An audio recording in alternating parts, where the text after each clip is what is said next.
नाज़रीन, हद ड्रामे की आने वाली एपिसोड में लगता है कि शहराम और फरियाल पर बहुत बुरा वक्त आने वाला है और शानज़े और फ़िरोज़ की शादी भी फ़िलहाल तो मुझे होती दिखाई नहीं दे रही, और अगर हो भी जाती है तो शानज़े इस शादी में कभी खुश नहीं रहेगी। जबकि दूसरी तरफ ज़ीनिया, जो दानिश के बच्चे की माँ बनने वाली है, क्या ये बच्चा ज़ीनिया के लिए खुशियाँ लेके आएगा या एक नया इम्तिहान? आइए आज के रिव्यू में हम ये सब डिस्कस करते हैं। सबसे पहले तो मैं बात करूँगी भाई दानिश की दोस्त टीना की। जब दानिश और टीना बाहर रेस्टोरेंट में मिलते हैं और टीना दानिश से कहती है कि तुम्हारी बीवी बहुत तेज़ है, तुम इसे छोड़ क्यों नहीं देते, और दानिश बहुत हंस हंस के जब टीना को बताता है कि मुझे तो अब ज़ीनिया के साथ ये खेल खेलने में मज़ा आ रहा है, ना तो मैं उसे छोड़ूंगा और ना ही वो मुझे छोड़ के जा सकती है।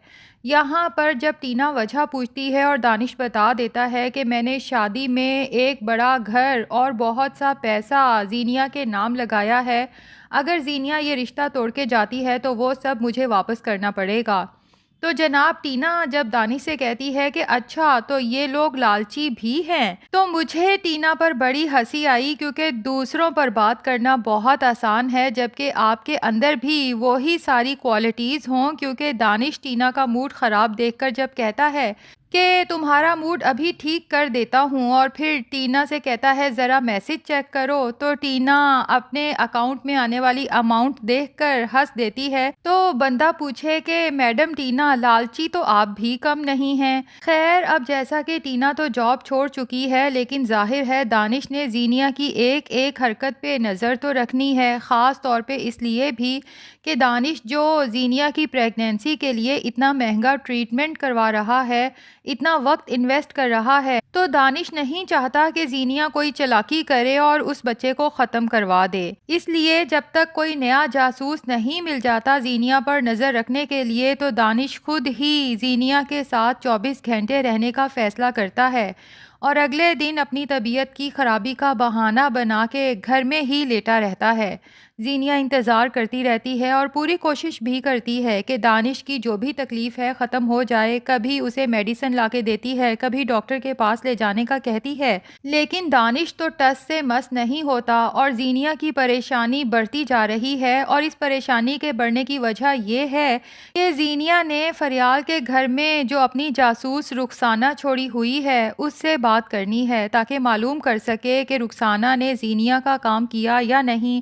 और हो सकता है यहाँ पर ज़ीनिया को ये परेशानी भी हो कि जिस मोबाइल से वो रुखसाना से बात करती है वो भी इसी बेड के कहीं आसपास रखा हो, और ज़ीनिया को जाहिर है कि डर होगा, बिलफर्ज रुखसाना ने कॉल कर दी तो दानिश के सामने ज़ीनिया के उस मोबाइल का राज खुल जाएगा।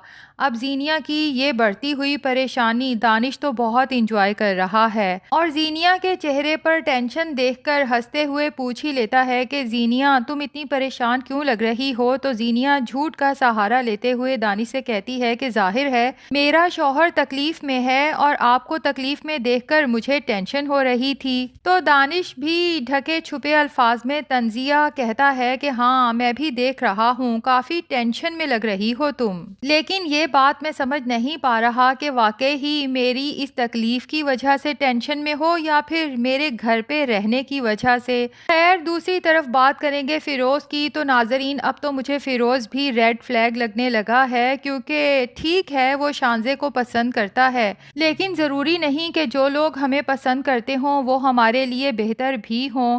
क्योंकि फ़िरोज़ शानज़े को जब कॉल करके कहता है कि कल तैयार रहना, हम दोनों शादी की शॉपिंग के लिए चलेंगे, तो शानज़े बहुत खुश हो जाती है। जबकि अगली बात जो फ़िरोज़ ने कही वो फ़िरोज़ के करैक्टर को थोड़ा मशकूक बनाती है, क्योंकि फ़िरोज़ शानज़े से कहता है कि हाँ, मैं चाहता हूँ कि तुम सारी शॉपिंग मेरी पसंद की करो, तुम्हारा शादी का जोड़ा भी मेरी पसंद का होना चाहिए और शादी के बाद भी तुम जो ड्रेसेस पहनोगी वो मेरी पसंद के होने चाहिए। तो नाज़रीन, जहाँ मेरी और मैं आ जाती है ना, वो रिश्ते कभी भी नहीं चलते। हाँ, अगर फ़िरोज़ कहता कि हमारी पसंद की शॉपिंग होनी चाहिए तो फिर मैं फ़िरोज़ को ज़रूर एक अच्छा इंसान कहती। और फिर अगली बात जो फ़िरोज़ करता है उससे तो मुझे साफ लग रहा है कि फ़िरोज़ की माँ अंदर ही अंदर कोई खेल खेल रही है, क्योंकि फ़िरोज़ शानज़े से कहता है कि हम दोनों अकेले नहीं जा रहे शादी की शॉपिंग पे, बल्कि अम्मी भी हमारे साथ चलेंगी। चलो, मैं यहाँ तक भी ये नहीं कहती कि अम्मियाँ साथ नहीं जा सकती हैं, लेकिन आगे जो शानज़े का एक्स हस्बैंड वहाँ पर मौजूद होता है, यहाँ पर मुझे फ़िरोज़ की माँ पर शक होता है कि हो ना हो उसी ने रेहान से कांटेक्ट किया होगा, वरना इतना कोइंसिडेंस कैसे हो सकता है कि ऐन उसी मॉल में उसी वक्त शानज़े फ़िरोज़ के साथ शॉपिंग के लिए गई है और रेहान भी वहाँ पर मौजूद है, और रेहान को यूं अचानक वहाँ देखकर शानज़े काफ़ी घबरा जाती है, ख़ास तौर पे इसलिए कि एक दिन पहले ही फ़िरोज़ ने शानज़े से ख़ास तौर से कहा था कि रेहान को याद करना और मेरे साथ उसका कंपैरिजन करना छोड़ दो। खैर, रेहान आगे बढ़ के शानज़े से बात करने की कोशिश करता है और फ़िरोज़ को पता चल जाता है कि यही है शानज़े का एक्स हस्बैंड। तो फ़िरोज़ गुस्से में रेहान से कहता है कि तुम हो वो घटिया इंसान जिसको शानज़े को छोड़ना पड़ा।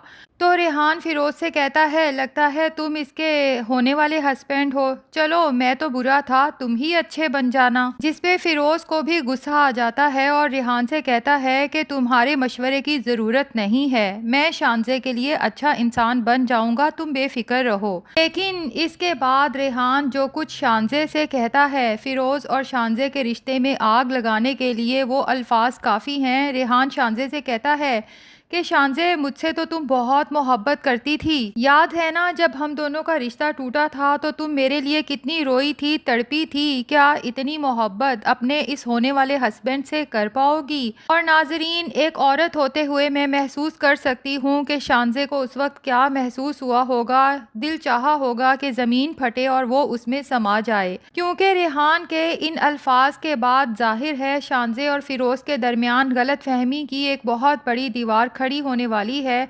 इसके बाद उन दोनों ने क्या ही शादी की शॉपिंग की होगी। अब शानज़े किस हाल में घर पहुंची और घर जाके उसकी क्या हालत हुई, ये तो हमें आने वाली एपिसोड में पता चलेगा। हाँ, अलबत्ता इतना ज़रूर अंदाज़ा है कि शानज़े की हालत ऐसी थी कि शहराम गुस्से में उसी वक्त रेहान से अपनी बहन की हालत का बदला लेने के लिए उसके घर पहुंच जाता है। शहराम का तो बस नहीं चलता कि रेहान को जान से ही मार डाले। उसे कहता है कि मैंने तुम्हें वार्न भी किया था ना कि मेरी बहन से दूर रहना। और फिर जिस तरह से शहराम रेहान को दबोच लेता है, रेहान की हालत तो काफ़ी ख़राब लग रही थी, जबकि रेहान की दूसरी बीवी ये सब देखकर बहुत परेशान हो जाती है।